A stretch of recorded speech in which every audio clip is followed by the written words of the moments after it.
અહીંયા આંગણવાડીની બહેનો બધી બેઠી છે. આ આખી વિકાસ યાત્રા,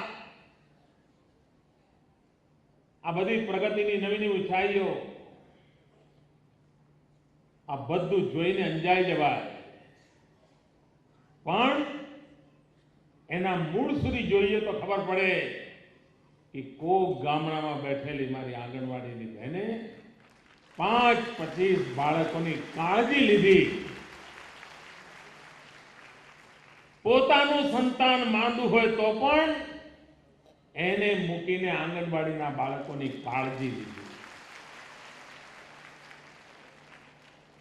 વરસતો વરસાદ હોય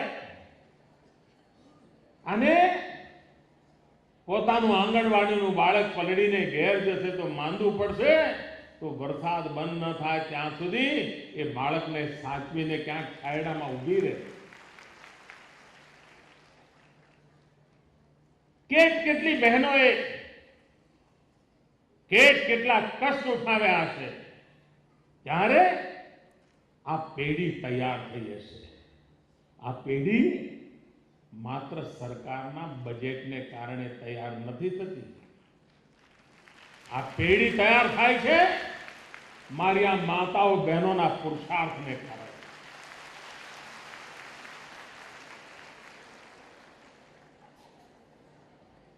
ઘણીવાર એવું પણ બનતું હશે કે 25 વર્ષની આંગણવાડી સંભાળનારી કોઈ બહેન, એને ગામના કેટલાય બાળકોને મોટા કર્યા હશે, જીવનમાં મોટા થયા હશે, અને મોટા થયા પછી વાંચતે ગાતે જ્યારે એના લગ્ન થયા હશે, ત્યારે એને પેલી આંગણવાડી વાળી બહેન યાદ પણ નહીં આવી હોય. યાદ પણ નહીં આવે કે આ બહેને મને મોટો કર્યો હતો. અને છતાંય એણે એની તપસ્યાને છોડી નથી. મિત્રો, આ જીવનની પ્રતિબદ્ધતા હોય છે.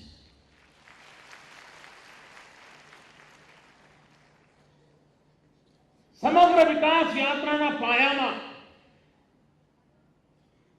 આંગણવાડી એક એકમ, આંગણવાડીની બહેનોનું કામ, એના કારણે બાળકોના જીવનની અંદર સ્વાસ્થ્ય, સંસ્કાર, કુટુંબનો ઉમરો છોડીને